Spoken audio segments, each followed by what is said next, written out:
everybody. Hank Linderman here for Getting Angry. It's Tuesday, August 4th. So glad you're here. I'm here at Falls of Rough, Kentucky. I don't know where you are, but that's where I'm at. And we've got a really special guest coming up. You saw his picture right there, Mr. Mark Andes, legendary bassist for the bands Spirit, JoJo Gunn, Heart, and Firefall. Mark is going to be on and in just a few minutes.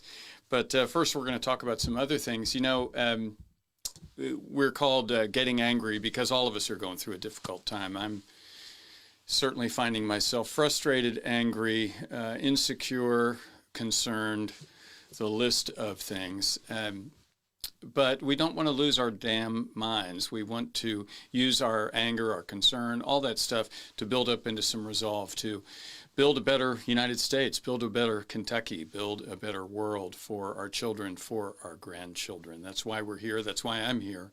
I'm running for Congress here in the 2nd District. This is a district that runs from just south of Louisville, Bullitt County, on down to Bowling Green, and then you go over a little bit west to Owensboro, and then across east to Danville over in Boyle County. Well, there's so much in the news. I don't have a ton for us to talk about. And by the way, I'm sure Bill McNichol will be here in a moment asking us to share. And we'll play that sound when we do share. So if you're watching, do us a favor and share that because that helps us get the word out there. Well, let's look at this is from a Mother Jones article about the worst things about President Trump's Axios interview, which is very recent. And one of the things you can see the interviewer, Jonathan V. Swan, says, oh, you're doing death as a proportion of cases. I'm talking about death as a proportion of population. This is where the U.S. is really bad, much worse than South Korea, Germany, et cetera. And Trump says, you can't do that. Well, why not? Yeah, Bill McNichol is here. Remember to save. Hi, Bill. Glad you're here. Glad you all have shown up. So let's look at some of the numbers that President Trump is having a little bit of trouble understanding or reconciling. So here is the USA. This is from yesterday. Notice we had 567 new deaths, which is less than we've had in a while. But 48,000 new cases. That's a tremendous amount of new cases. And where this gets scary is when we start to compare that to the rest of the world. So this one, oh, this isn't an ideal one. Let's see. Oh, look at that. That's Germany. That's the one I wanted you to look at there. Notice that Germany had 11 new cases yesterday and no new deaths. Germany got control of the virus way before we did. And guess what? They got the virus before we did. In fact, the figures we've shared with you before are that if the United States had had enough leadership to deal with the virus instead of waiting 8 weeks, President Trump waited 8 weeks to do the right thing about the virus. And even then, he's been kind of half-hearted about it, still confused. If we had done as well as Germany, 70% of the people who died, let me look at that number again. 70% of 158,928 deaths, that many people might not have needed to die. And that's pretty amazing. So back to Germany, you can see they've had total deaths of only 9,000 people. Total deaths in the United States, almost 160,000. We'll probably cross that today or tomorrow. And if that's one of your family members, that's a tragedy. Let's move on to have a look here at Australia, and they're having a bit of a breakout. Australia has had a total amount of cases of 18,000 cases. They had 412 new ones. They've got a bit of a breakout. So 11 new deaths yesterday. I have to go back to the United States. Look at that. 567 new deaths yesterday. And look down a little bit lower to South Korea. 34 new cases, no new deaths. I think this gets even worse depending on how you look at it. So anyway, this is what I want to say to President Trump is that, you know, we it makes a difference how you count these things. It makes a difference if you're looking for something that makes the United States look good, just have a look at those deaths. The deaths are just terrible. And that's really all we need to be concerned about. And look, I need you to understand 99%, if we had done what South Korea had done, let me find South Korea again. I think this is South Korea. No, South Korea is here. South Korea, they actually got the disease before we did. They contracted the virus basically the same day as we did. And they knew what to do about it. We can end this virus anytime we want. I mean, the story that we say all the time is you got to go Godzilla on it. We'll get to the picture of Godzilla soon. And I kind of make a joke about it, but it really is a simple thing to do. We shut the country down, we pay people to stay home, and we wait till the cases drop to nothing or to virtually nothing. And then we wear masks, and then we wash hands, and we can go back to our lives. You know, in Canada, they are back in the sports stadiums. Their lives are back to normal, but their lives actually aren't quite back to normal. When I speak to folks from Australia, their economy and New Zealand's economy are based largely on,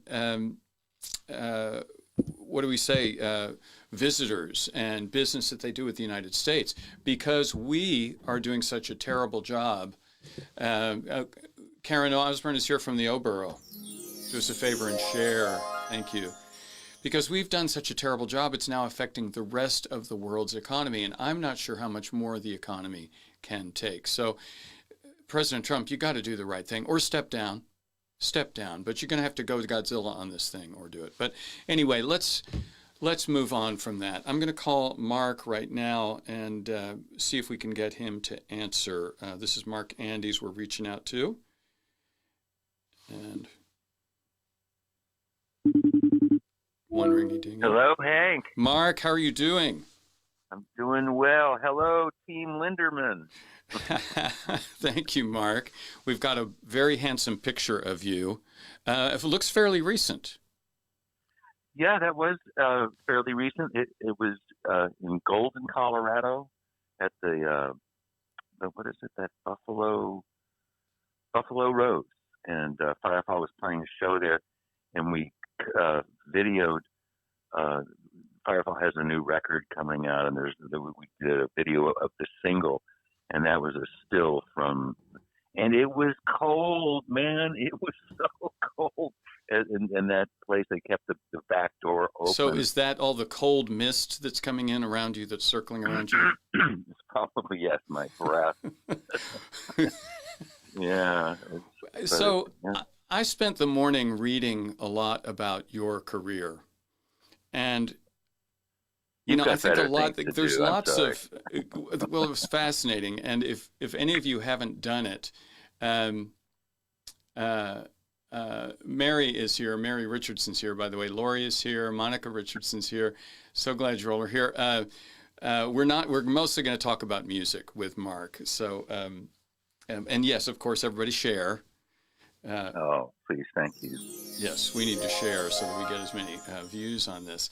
But a lot of scandalous stuff that went on.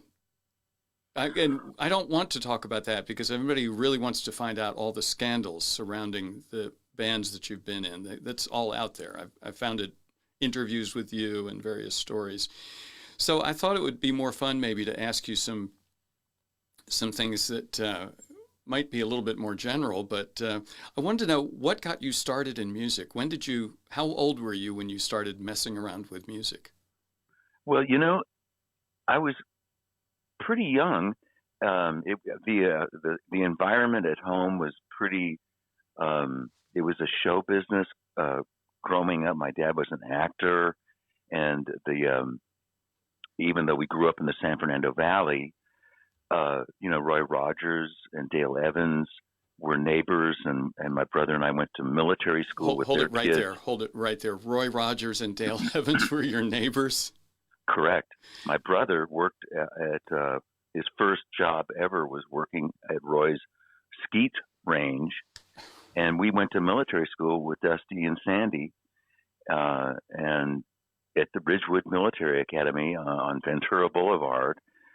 It's no longer there, but and Monty Montana lived down the street, so it was kind of a place in the valley where it was the northwest area, just under Oat Mountain, where a lot of these cowboy kind of little ranchettes, gentleman rancher people kind of settled. We happened to be one of those newbie kind of people that came in, and it was a wonderful kind of idyllic thing. But my point is that the environment was always about show business, and my dad had friends and that were dancers and arrangers and musicians and vocalists and stuff. So that was kind of the petri dish that we grew up in, and it was just a short step. Once I heard rock and roll, we had some older friends that turned us on to rock and roll, Little Richard and Eddie Cochran and stuff. But once I heard, it was in 1958, I'll never forget, I heard Link Wray's Rumble, and it blew my mind, just the sound of the guitar. And actually, to be honest with you, you'll get a chuckle out of this. It was so simple to play. I actually could play the thing, and I thought, that hooked me right away. Did you ever play that song in a band? I mean, did you ever stand up there and play the song? I think my brother and I did play the song, but just between the two of us, I don't think we ever worked up an arrangement in the high school band that we wound up putting together. But it was, and the interesting thing about that song, it was banned just because of the title of the song. It was threatening. There was some menace going on. Just the rumble. And of course there were fights and stuff going on and this was 58. So did your parents have a station wagon and drive you and your brother to gigs and stuff? Did you go through that phase? Yes. Yep. And my mom allowed us to rehearse in the living room. Oh my goodness. Yeah, it was, and I'm old enough. I'm 72, so I was born in 1948. So I had a good chunk of the 50s growing up, and of course all of the 60s. I mean, I was just prime real estate for that whole experience, and my eyes were wide open and to all of the tumultuous, beautiful, liberating but chaotic stuff that we were all living through back in those days. And it was just a real interesting time, and it hasn't died down at all. No, and music just I assume you still love music. Big assumption. I do. Pretty easy guess, I would think. Well, it's my sanctuary, it's where guys like us go to lose ourselves and to connect to that higher, I guess, if you're an AA, it's higher power. I'm not an AA, so, or the Great Spirit or something larger than yourself. So it's an easy access place for me to go and connect with that bigger energy, which is really a relief, to be honest. So you got into music because you were surrounded by it to begin with. I mean, having Roy Rogers as a mentor just down the street. I mean, I was watching Roy Rogers on TV, and I couldn't imagine ever meeting him, and he was your neighbor. That's pretty amazing. Now, you wound up in Spirit, which was your first successful band, and as successful as that band was, they probably struggled a bit business-wise. Spirit was very successful, and at one point, I believe Chicago and Led Zeppelin were opening up for you guys in the late 60s. Correct. Yep, that's true. But the success was limited, and even though we've talked about this, we talked about Spirit last time. After Spirit, you wound up briefly in Firefall. Was that when that happened? What happened was spirit sort of fell apart during the recording of the 12 Dreams of Dr. Sardonicus record, kind of our masterwork, although we didn't appreciate it for what it was at the time. But the fractures within the band that were kind of being exposed, and our inability to really sort of resolve that stuff, our skills as far as communicating and all that stuff were lacking. And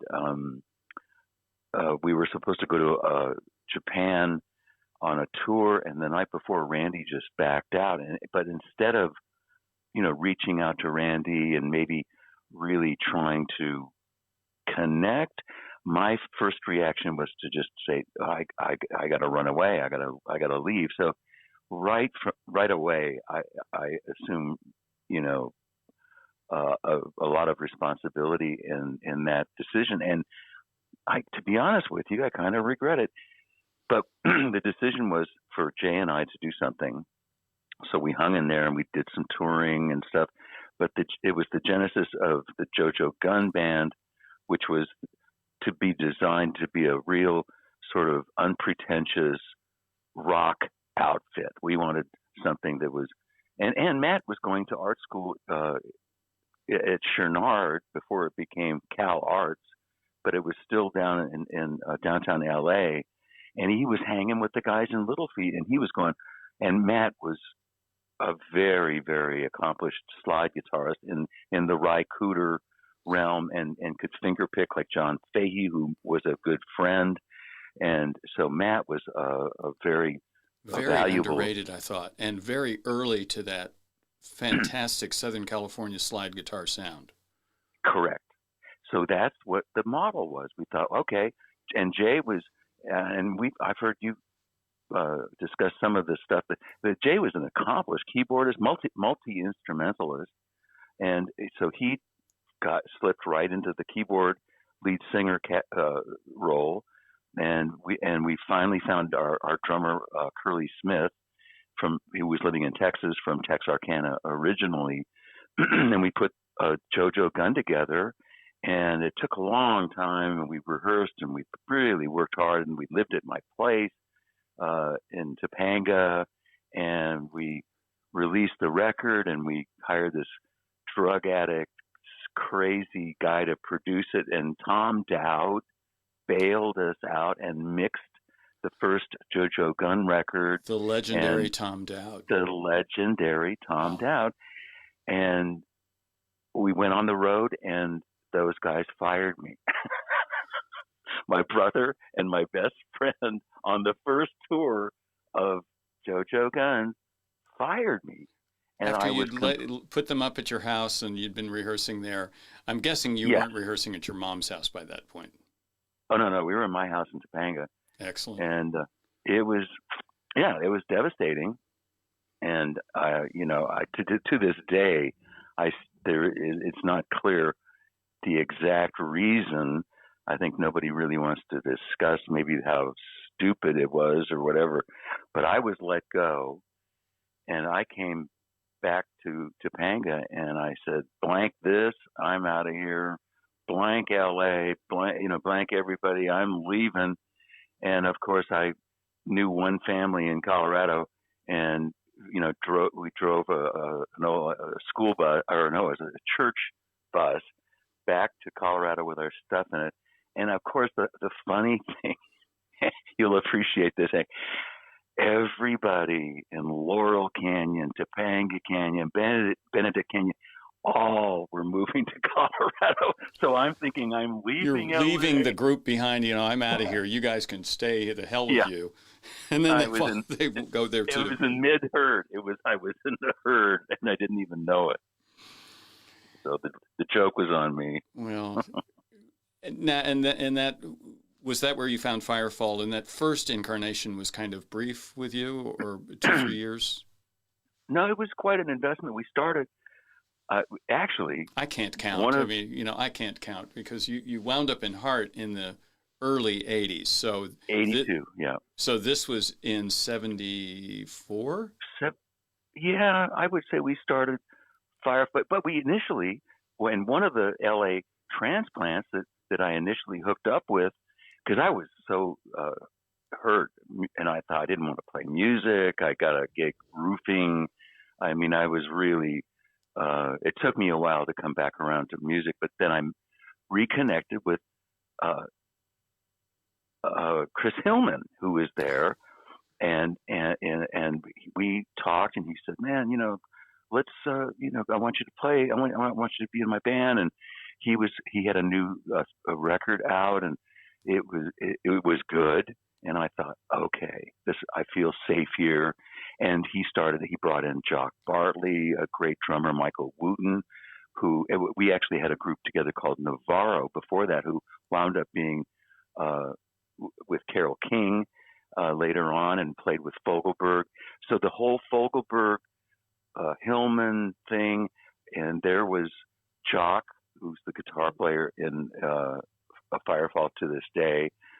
Rick Roberts, the writer, who is not able to tour and be a part of the band because of health reasons, the writer, and it just was this kind of magical thing where we wound up being Chris's backup band until Chris became very, very ill, and it wound up being a Hep C diagnosis that was long in coming around, and he finally took care of that, but he had to step away for quite a while from music, and we were at the bitter end, I think, and we were signed on the spot by Firefall was signed on the spot by Atlantic, and flew Michael Clark in, and I mean Firefall had Michael from the Byrds and the Burritos, and Jock, who was with Zephyr, and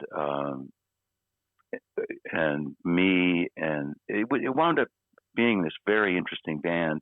And right from the get-go, we had a really kind of an accelerated start, and it was interesting. Some hit records. Had some hit records, but all of my bands, Spirit was an underrated but very influential, and kind of we just didn't really achieve a lot of success. Lou Adler was our producer and manager, but when we would have a success in a region, like our first single was broke out of the Miami Beach area, there was no national strategy to capitalize on it. So it was all just hit and miss. So, and kind of the same thing was true with Firefall. We had hit records, but our success was never really monetized or maximized in a way that really capitalized on the success that we were actually having. And then, of course, people started to. It was the 70s, and we were wild and crazy, and it became obvious that that particular phase of Firefall had a little self-destructive streak, and I couldn't really hang with that past 1980, and that's when I stepped away and moved back to LA. The 70s were a tough time, I think, for a lot of people. The bill came due kind of late in the 70s, didn't it? It did, and it, a lot of us didn't survive it, and those of us that did maybe weren't really quite the same. And I mean, I just count my lucky stars that I got through that semi-intact. And not only semi-intact, but you're a wonderful human being, by the way, and I really appreciate knowing you, and I'm so thankful to J.J. Chardot for getting us introduced. As you said that as the 70s were winding down, I think John Lennon's Double Fantasy was 77, and there was a song on that called "And Now It's Cleanup Time," and it was a little bit ahead of its time, but it definitely did happen towards the end of the 70s and into the 80s. So you wind up with Heart. And there's all kinds of stuff written about that, because you were with that band, a multi-platinum band, for 10 years. And all kinds of videos on MTV, huge hit records, some great songs. And there's plenty, like I say, people who want to read about the drama that was going on with Heart, and there certainly appeared to be plenty of it. There's plenty of that you can read out there. But I wondered if you would tell us what a day in the life on a tour with Heart was like. In the heart of in the heart of one of your big tours, what was a day like, or what was a week like? Well, the touring was extensive, but it was first class all the way. We had our own plane. We had a top-notch road crew. Dick Adams and those guys were just the best of the best. We were with HK Management, Trudy Green, and Howard Kaufman. Mm-hmm. I mean, they were the guys. They were the guys, and so we would, and the band was stellar. We with Denny Carmassi and Howard and I were this pretty unstoppable rhythm section. We of course had Ann and Nancy, the focal points of the band, and I mean it was undeniable, and we really worked hard. I mean, the guys especially really we rehearsed every record, and every tour was just meticulously rehearsed, so we were very, very well prepared. But a typical week on the road with Heart was that we would do 3 shows on, 2 shows off. That was kind of Ann's threshold to keep her voice strong. So it was 3 days and it wasn't, like a week, it was just, that was the schedule, 3 on, 2 off, 3 on, 2 off. And we would do that for maybe 6 weeks at a time. And then we would take 2 weeks, maybe 3 weeks off. And during that time, at least, I don't know, I couldn't speak for everybody, but I was writing songs. It was very competitive to write. I was writing and kind of trying to contribute in the writing world, and so and rest up and be with the family and all this, and then back out on the road. And typically we would hub out of an area. Since we had the plane, we had the luxury of being able to hub that way. So we would fly into New Orleans, say, and do shows all in that general area, and then be able to fly back to New Orleans and stay at our favorite hotel in the quarter. And so we would be essentially hanging out in New Orleans for maybe 3 weeks while we did that region, but we would be flying in and out doing shows. And you would get your wake up call at the crack of noon. Bags and That's 45. what I wanted to hear about. How did your day go? The crack of noon. It's time to get up. Exactly. I did not see the mornings after having slept. I would see plenty of mornings, but not after having slept at all. And because you were getting to bed as the sun was coming up. Correct. Right. And yes, and so you'd sleep. You'd get 7 hours, 6 hours sleep, and boom, it was noon. Dick would say, "Okay, let's bags and 45," and we'd get on the plane and go to the next location. But like I said, it would be typically a hub situation. So we would have a beautiful hotel, beautiful suites. I mean, this is first class stuff, and this is my first experience enjoying touring and rock and roll at this. Yeah, you're not sharing a level. room with anybody, and you're not huddled in a van driving across Canada. Correct. But you've done that, I suspect. I've done it, and actually, a good bus tour. Just so is wonderful. I mean, if it's routed properly, and you have a good bus, and there are not too many people in the bus, that is a good way to go. In fact, we were touring with Dan Fogelberg, and we had a little fire issue. He was touring in a plane. It was a prop plane, but a nice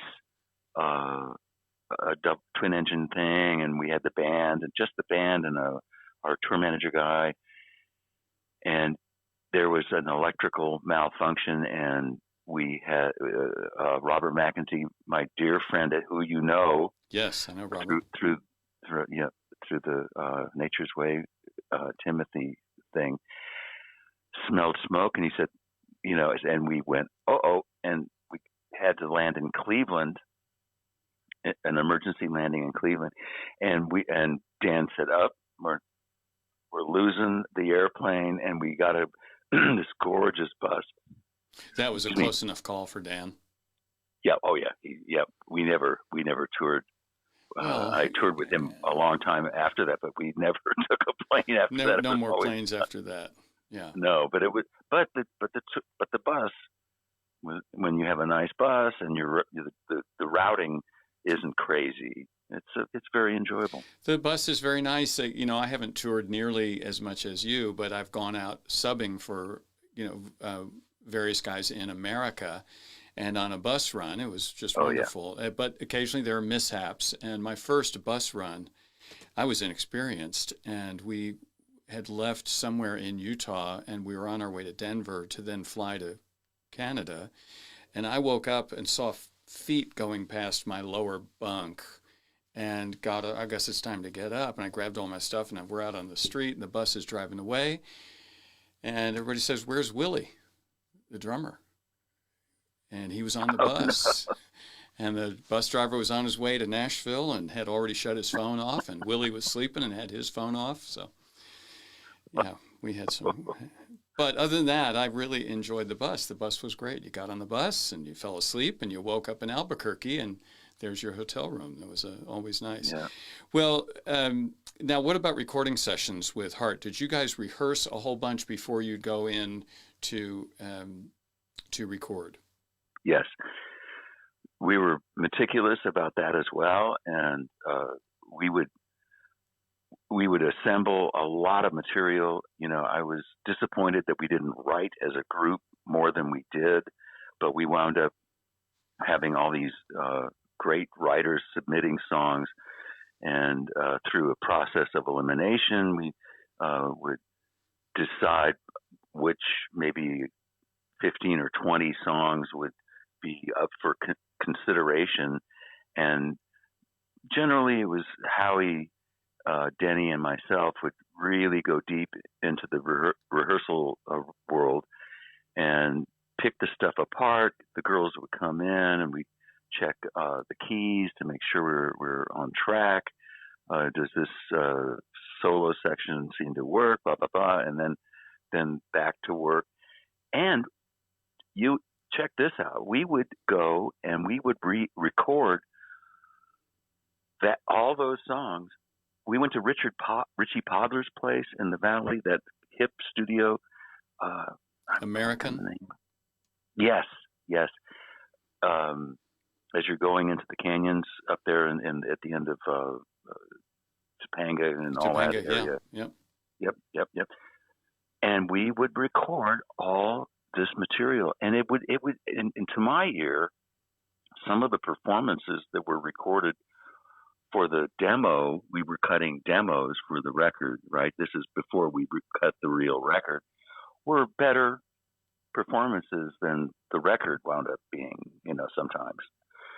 And then, of course, the producer would get involved, and then we would, maybe like a guy like Richie Zito and Keith Olsen, those are my favorite guys, would be involved in the process, even during the rehearsing. You mentioned Keith Olsen.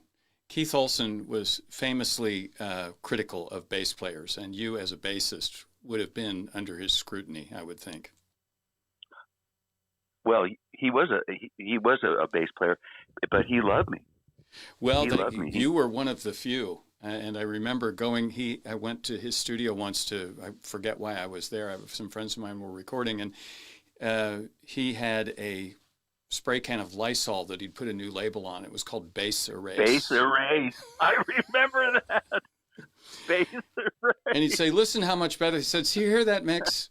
It's just there's so much bass on that. And he'd spray the Base Erase and turn off the bass track. Doesn't that sound so much better? He's the guy that I took Denny Carmassi to a Joe Walsh session thinking I was just going to drop him off. And it was because Keith and Joe wanted me to play on that stuff, and I wanted and the David and the cover, the Whitesnake stuff. I would never thought that but it was because of Keith, and I don't know. I think he liked that huge, massive Whitesnake record. What's the big song that Will Ferrell used in Old School? Here I Go Again. Here I Go Again.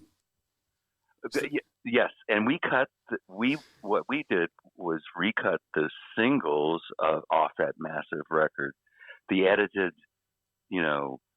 shortened for radio singles. So Denny and I were called in. Dan Huff, this great session guy you probably know. Ridiculous, yeah, ridiculous. Crazy musician. Good. Yeah. And David, just the four of us, went into Goodnight L.A., Keith's studio, and David had a cold and he wasn't feeling well, but he sang every take that we did. He sang balls to the wall, and of course Dan is brilliant, and Denny. I mean, all I had to do was just keep up with those guys, and right.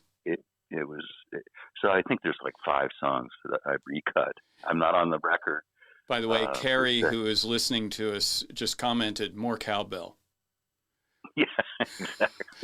I remember another thing, and I never recorded there with Keith, but I only went there to meet him. I think some friends of mine were recording there. And I came in, and the other thing I noticed about that studio, and maybe you can, see if I've got this right, I remember virtually every surface was kind of rubberized. Like the floor was kind of rubbery tile, and all the tabletops were rubber. And I thought he said to me something like, yeah, it gets out of control in here, and I just bring in a water hose and I can just hose all the mess out. You can hose all the substances off the spilled beer or whatever, whatever. Yes. We had a situation where Hart was cutting our first series of it was Passion Works, actually, my first record with them. So we had all of our A-list guitars, and we set up the studio, and we were going to come back the next day morning and start cutting. And somehow Keith had a bad relationship with a partner or something, and they had taken and Nancy had her like a 57 Flying V. I mean, like a crazy value $100,000 guitar. Yeah, right. The crazy in the 80s, it was like a $100,000 guitar. They were all on display. I had some good basses, and they pulled a curtain off the wall and took the instruments and just stacked them up like cordwood. And just folded up and lugged them out. So some of the stuff, I have a 61 jazz bass that got all dinged up. And it was this big mystery. Somebody was holding our guitars hostage until some business transaction got dealt with. Yeah, and that was kind of my point of asking you about Hart, because Hart finally had all this success, and that's of course when the business starts to interfere. Right. Well, the business was always odd with those guys, but I've said so much about this stuff, and I have not held back my feelings. We don't about have to do that now. That thing now, and we don't need to go there. But yes, there was. It got odd, and it was unfortunate because I'll tell you what, that band had that band not bought into the glammy, glitzy MTV thing and just went and just let Rocked. everybody be who they were and let them not worry about what they look like and I didn't mind dressing up. I could be glammy just like everybody else and I enjoyed it. I had fun doing it. But my gut feeling then and now was that they being the management should have just let Heart be their hippie kind of selves and write their material and let nature take its course. And instead, they went the other way, and it turned out weird. But you're right. The business, the bean counters, and the guys that controlled the business interfered in ways that I thought were destructive, actually. Well, there's so much, at a certain point, there's so much money involved, and that kind of relates. We'll talk a tiny bit of politics right now because the idea of how the influence of money ends up corrupting the actual job that you're there to do. And you've seen it. You know, the concern about money starts to interfere with your job of making music, for example. It's very disappointing and very true, especially when you are seeing it take place and you're powerless in certain situations unless you just back off or make a big personal statement like a Republican trapped in the Trump world. You just hope that somebody would say enough already. Which is kind of. It seems to be starting to happen, but it's not happening quickly enough, is it? Not at all. And the damage has been done. And this virus is so out of whack. It's just the lack of leadership and the rule of money and the economy at the peril of people and their lives and education. It's stunning and it's nauseating at the same time. Now, not all of that is, by the way, we use the sound for when I say President Trump. Right? I love the Wilhelm scream. And you know all about the Wilhelm scream. One of the things about this is it's not entirely, what we're dealing with here is not entirely his fault. He's just come along to be the best example of much that's wrong with our country, much of the ways we've gone wrong, where we focused on money, we focused on profit. And I'm looking right now, I'm kind of scrolling around trying to find that if you all are hearing noise. There was a story that was just on about a young woman who has left MSNBC, and I can't find the story right now, and maybe I'll share that with you all later. But the point of it was that her comment was she left MSNBC because she can't recall a time when there was a discussion about doing a story that didn't also mention, how much attention is this going to get? That was their primary concern. She said occasionally it wouldn't be there, but generally, 99% of the time, they were choosing stories and choosing slants on stories based on how many eyeballs they thought they were going to catch. It's entertainment, and therefore it can't be news if it's entertainment. I mean, it's a really unfortunate, and people have to be that's what I love about what you're doing. You're educating us about what, like the Bulwark.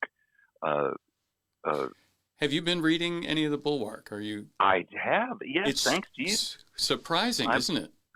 It's surprising and it's informative, but that's what we have to do as consumers to really get a rounded picture of what's really going on, because MSNBC, although I love them a lot and I watch them a lot, it's entertainment, man. And they're looking for,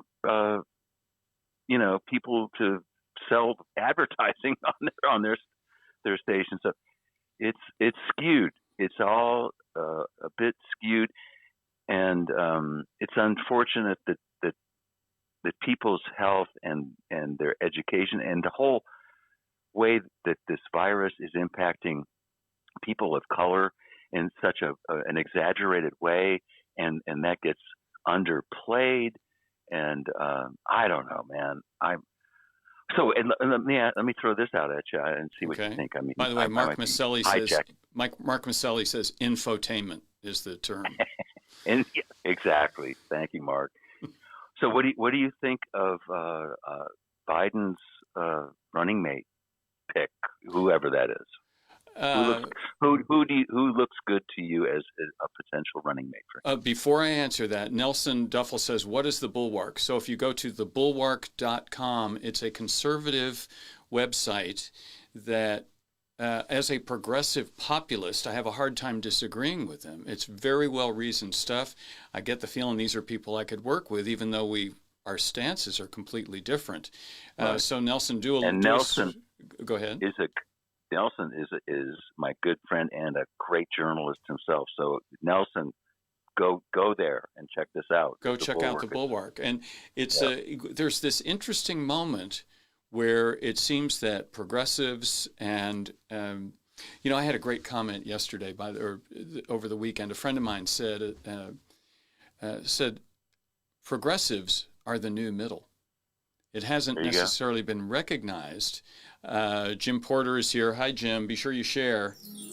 Jim Porter's here from Danville. But back to your question about a vice president. I think Joe Biden has said he's going to have a woman vice president. I think the reality is that he's going to have to choose a black woman. And I think for a moment there was discussion that he should choose a black woman who could step in and be president right away, but which I think makes sense. But there was also some discussion that maybe it should be someone who would be the assumed party nominee in 2024, and that's where I draw the line. I think that's inappropriate. I believe if Joe Biden is able to, if he's able to get elected.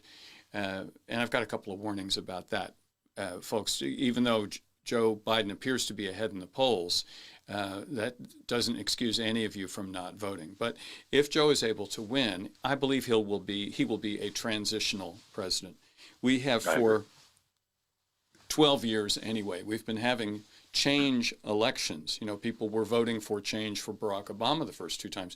And that's why they also voted for President Trump. They were looking for a change. In fact, they were desperate for a change. And I don't think they got what they wanted.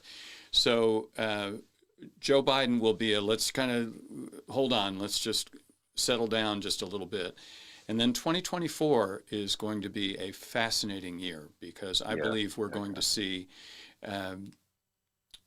some version of a demagogish type like Donald Trump, and I suspect it will be Tucker Carlson. He's the one who's currently in the lead.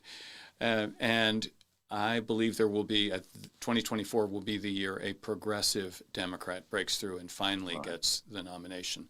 I'm hearing rumors that AOC might run. I don't know if the country's ready to go that far, but I think she's a spectacular politician and a natural politician, and I think her heart's in the right place. So my warning to the country is if Democrats increase their lead in the House and if they take the Senate and they take the presidency, they have basically 2 years to make a difference in the lives of people like people in rural America, people who work. And if we don't take care of that in the first 2 years, by 2022, there will be a pullback. Republicans will take back one of the two houses, and then it will be a battle royale in 2024. So we have got to not waste that first 2 years of that presidency. Mark Maselli says, George Clooney versus Tucker Carlson, laugh out loud. George Clooney, a Kentuckian, by the way. So Hildegard Pyle, who you don't know Hildegard, but Hildegard is the chair of the Democratic Party in Breckinridge County, which is just to the north of me. And Hildegard says whoever Joe chooses, we must support them. Democrats must stand in solidarity. There you go. Absolutely. I like Susan Rice, but the thing with what I hate about what the Republicans have done systematically for decades now is voter suppression, and if I don't know how that you dismantle that, but that has to be totally redone. I mean, that has to be undone. That it's so wrong what they have done and continue to do.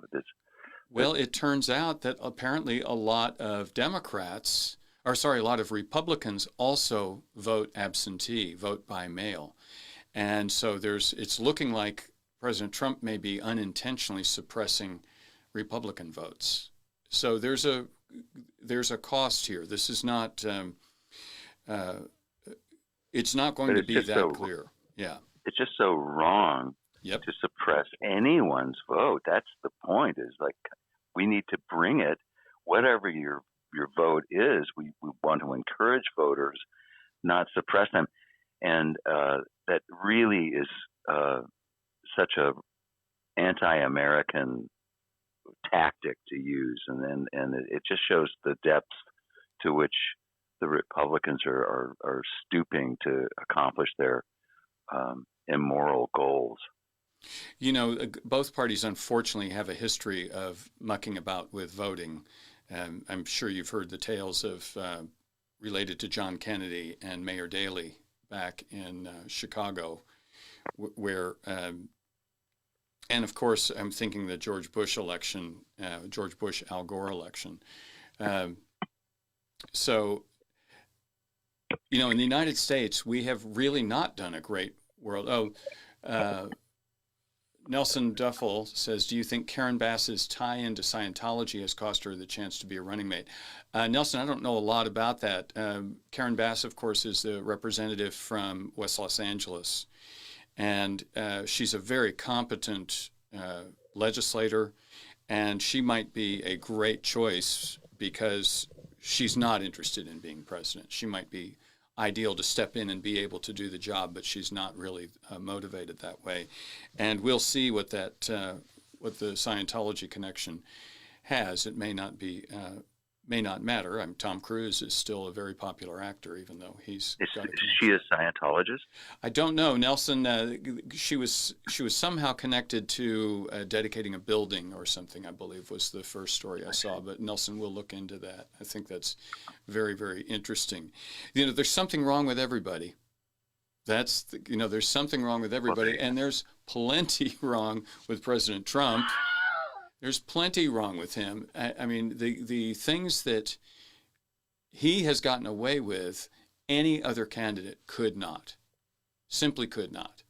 Paying off ex-girlfriends, just that. Not releasing his taxes, not releasing his health report. Getting his buddies off. Getting his buddies off is not a great look. And, I keep wondering if we had President Hillary Clinton and had 160,000 deaths from a virus in August that she had ignored for 8 weeks and trying to keep the stock market going. I can only imagine the howling about that would just have been incredible. Jim Porter wants Tom Cruise to run for president. Is that what you're saying, Jim? I'm guessing not. Jim Porter says Joe is going to have the world's biggest repair job to do 2021 to 2024. Yeah, Jim, I wish that he had that long. I think he's only got 2 years once that happens. So, well, Mark, this is fun to talk about politics. It's fun to talk about music too, but I'm thrilled that you're willing to talk about politics. Oh, I love it. It's motivational, and it's something that I'm a grandparent, for God's sakes. There's nothing more motivational than wanting to make sure the politics of today help our little guys coming up that we need to help straighten this thing out even more. Yes. Well, by the way, I'm seeing a couple people that I want to invite, and I want to point out to you, Mark Andes, my musical brother and friend, listens to this.